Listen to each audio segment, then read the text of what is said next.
السلام علیکم۔ Welcome to my channel کہانی جنکشن۔ نئی دلچسپ اور ہارر کہانیاں سننے کے لیے میرے چینل کو سبسکرائب کریں۔ وہ تیسری بیٹی کی پیدائش کا سن کر اسے دیکھے بغیر ہی اسپتال سے گھر چلا گیا۔ نرمین کو جب ہوش آیا تو وہ بہت دکھی ہوئی۔ اس نے بیٹی کو اٹھایا اور روتے ہوئے چومنے لگی۔ وہ 2 دن بعد اپنی تینوں بچیوں سمیت گھر پہنچی۔ اسپتال والوں کو تمام خرچہ اس کے باپ نے ادا کیا تھا۔ اسے دیکھ کر اس کی ساس چلانے لگی، آ گئی منحوس، 3 بچیوں کا بوجھ لے کر۔ مجھے دیکھ 3 بیٹے جنے میں نے، اور تو نے کیا یہ 3 بوجھ لا دیے ہمارے کندھوں پر۔ نرمین نے خاموشی سے سامان اٹھایا اور جا کر کمرے میں رکھا اور بچی کو کھلانے لگی۔ رات کو کیسر گھر آیا، وہ بہت غصے میں تھا۔ اس نے نرمین سے کہہ دیا اگر اب بھی بیٹی پیدا ہوئی تو اس کو لے کر کہیں اور چلی جانا، طلاق تم تک پہنچ جائے گی۔ نرمین اپنی جگہ سن ہو کر رہ گئی۔ بھلا اس میں اس کا یا اس کی بچیوں کا کیا قصور تھا؟ کیسر کی پھپھو کے اس کے گھر روزانہ چکر پہ چکر لگ رہے تھے۔ وہ روزانہ اس کے ذہن میں یہ بات ڈال دیتی تھی کہ مصباح تمہارے انتظار میں بیٹھی ہے۔ کب سے؟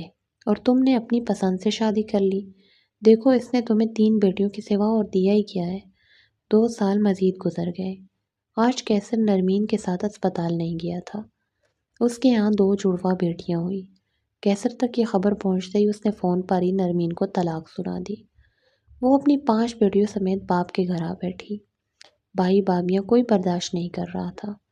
ماں روزانہ سناتی، تجھے پالیں گے اب بچوں سمیت، باقی بیٹیاں بھی ہیں میری، ان کی شادیاں تو ہو گئی ہیں، بس جس کی ماں کی طلاق ہو گئی ہو اس کی بیٹیوں سے شادی کون کرے گا؟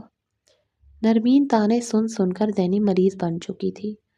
کیسر کی بے وفائی پر ہر وقت اس کی آنکھیں سرخ اور سوجی رہتی۔ کیسر نے اگلے روز ہی دوسری شادی رچا لی۔ مصباح کے ساتھ نرمین میں اب رونے کی سکت نہ تھی۔ زرتاش ابھی 8 سال کی، عائشہ 6 سال اور مومنہ 2 سال کی تھی۔ باقی 2 بچوں کے ابھی نام ہی نہیں رکھے گئے تھے۔ دونوں بھابھیاں بڑی دونوں بچیوں سے ہر وقت نوکروں کی طرح کام کرواتی۔ خود کے بچے بڑے بڑے اسکولوں میں پڑھتے تھے۔ نرمین بھی اپنی بچیوں کو پڑھانا چاہتی تھی۔ ایک دن وہ تہجد میں بے حد روئی۔ جب وہ اٹھی تو اچانک اس کے ذہن میں خیال آیا، کیوں نہ وہ اپنا زیور بیچ دے اور اس سے کوئی چھوٹا سا کام شروع کر لے۔ اس نے اس بات کا تذکرہ کسی سے نہ کیا۔ فائدہ ہی نہ تھا۔ جب ماں ہی تانے دیتی اس کی بیٹیوں کو مارتی تھی، اس نے بنا کسی کو بتائے بغیر کمانے کا فیصلہ کیا۔ وہ شام کو سارا کام ختم کر کے گھر سے نکلی اور تھوڑا آگے جا کر ایک سرکاری اسکول کے پاس ہی ایک چھوٹا سا گھر کرائے کے لیے لے لیا۔ اپنے زیور بیچے۔ زیور کافی مہنگے تھے تو اس کے اچھے دام مل گئے۔ اس نے اگلی صبح کسی کے اٹھنے سے پہلے بچیوں کو اٹھایا، اپنا مختصر سامان باندھا اور اس گھر میں چلی گئی۔ شام کو وہ دوبارہ آئی اور لوڈر رکشے میں اپنا جہیز رکھوایا جو کیسر نے ساتھ ہی واپس بھجوا دیا تھا۔ سب لوگ اسے ہکا بکا دیکھ رہے تھے۔ ماں اب کہاں منہ کالا کروانے جا رہی ہے، اور کتنی ذلت سہیں گے ہم تیری وجہ سے۔ وہ چپ رہی اور اپنا سامان لے کر آ گئی۔ یہ جہیز اس نے بہت چاہوں سے بچوں کو ٹیوشن پڑھا پڑھا کر بنایا تھا۔ اس نے اپنی سلائی مشین پر کپڑے سینے شروع کر دیے۔ یہ واحد ہنر تھا جو اسے آتا تھا۔ اس نے روزانہ سارے محلے کے گھروں میں جانا اور سب سے کہنا اپنے کپڑے مجھ سے سلوایا کریں۔ وہ سلائی کے دام کم لیتی تو لوگ اس سے سلوانے لگے۔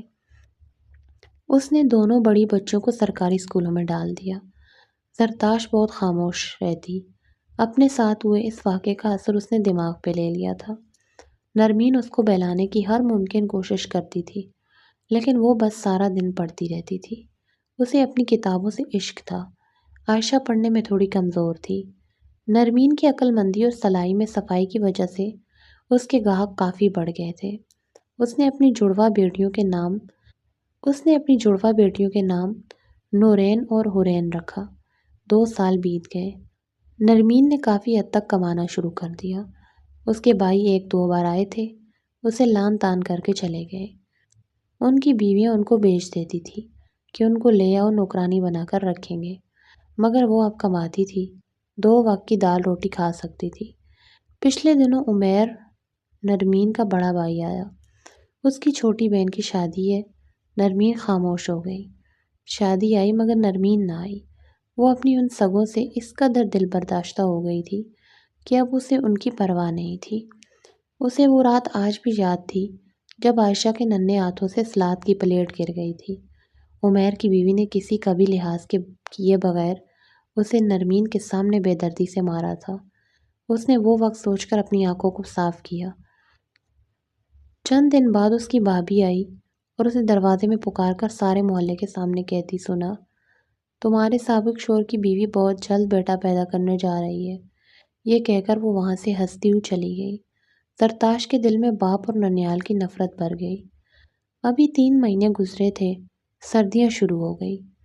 کیسر اسپتال میں بے چینی سے ٹہل رہا تھا۔ اسے یقین تھا کہ اب بیٹا ہی ہوگا۔ نرس لیبر روم سے باہر آئی۔ وہ خوشی سے بھاگ کر بچہ پکڑنے آیا، لیکن نرس کی بات سن کر اس کی سانس بند ہو گئی۔ یہ کیسا کھیل کھیلا تھا قسمت نے؟ نرس اسے روتا ہوا بچہ پکڑا کر چلی گئی تھی۔ اس نے فون کر کے اپنی ماں کو بتایا۔ اس نے گھر سر پر اٹھا لیا اور بولی، مت لے کے آنا یہ بچہ اب گھر۔ کیسر کو اس بچے سے نہ نفرت ہو رہی تھی اور نہ خوشی کا احساس تھا۔ مصباح نے تو اسے گلے سے لگا لیا تھا۔ وہ لوگ گھر آ گئے۔ اب وہ ساس جو نرمین کو بیٹیوں کی ماں ہونے کے طعنے سناتی تھی، وہ اب مصباح کو سناتی۔ ماں 2 سال بھی اولاد رہی اور پھر بیٹا بھی پیدا کیا کہ یہ تیسری جنس۔ مصباح بس روتی رہ جاتی۔ اس میں اس کا اور اس کے بچے کا کیا قصور تھا؟ اس میں میرا یا میری بیٹیوں کا کیا قصور ہے؟ اسے اپنے لفظوں کے ساتھ نرمین کی آواز سنائی دیتی، جسے کبھی وہ خود اپنی ماں کے ساتھ بیٹھ کر طعنے مارتی تھی۔ کیسر نے سلیم کو اٹھا کر دیکھا تک نہیں تھا۔ وہ گھر بھی دیر سے آتا اور خاموش ہی رہتا۔ 1 سال بعد وہ پھر سے امید سے ہوئی۔ اس بار خدا نے اسے حارث سے نوازا۔ کیسر اب بہت خوش تھا۔ اسے سلیم سے کوئی لین دین نہیں تھا۔ وہ ہر وقت اسے لیے پھرتا۔ سلیم سے اس کی ماں کے سوا کوئی محبت نہیں کرتا تھا۔ وقت گزرنے لگا۔ اب نور اور حور بھی سکول جانے لگی تھی۔ زرتاش ہر سال فرسٹ آتی تھی۔ اسے بس بہت بڑی افیسر بننا تھا اور اپنی ماں کی جان اس سلائی سے چھڑوانی تھی۔ وہ اب FSc نان میڈیکل کر رہی تھی۔ آج اس کا آخری پرچہ تھا۔ وہ گھر آئی۔ سامنے بچے آئے بیٹھے تھے جنہیں عائشہ سنبھال رہی تھی۔ اس کے پاس تقریباً 12 کے قریب بچے ٹیوشن پڑھنے آتے تھے، جن سے وہ مہینے کا 10-15 ہزار کما لیتی تھی۔ انہوں نے اب محلہ اور گھر بھی بدل لیا تھا اور اپنے ننیال سے مزید دور ہو گئے تھے۔ نرمین کی بیٹیاں پڑھنے میں بہت تیز تھیں، بس عائشہ کو خاص شوق نہیں تھا۔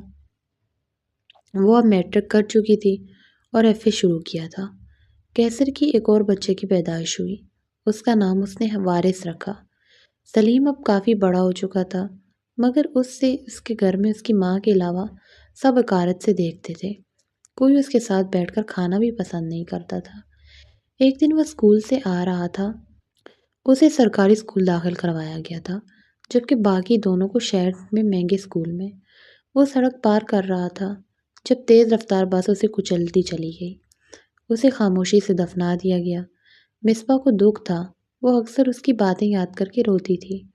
وقت گزرتا گیا۔ زرتاش نے BS مکمل کر لیا اور مقابلے کا امتحان دیا، مگر وہ ناکام ہوئی۔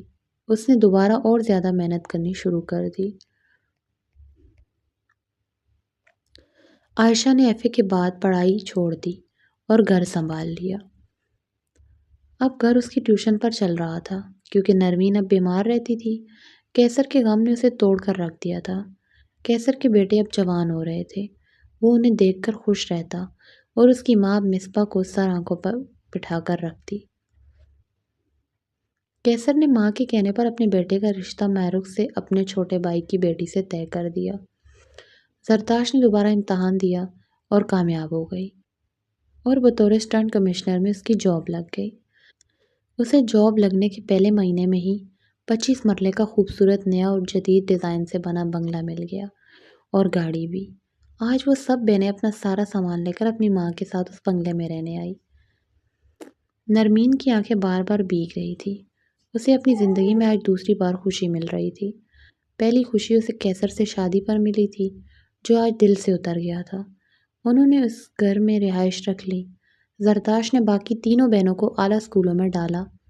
اس کی 1 مہینے کی تنخواہ لاکھوں میں تھی۔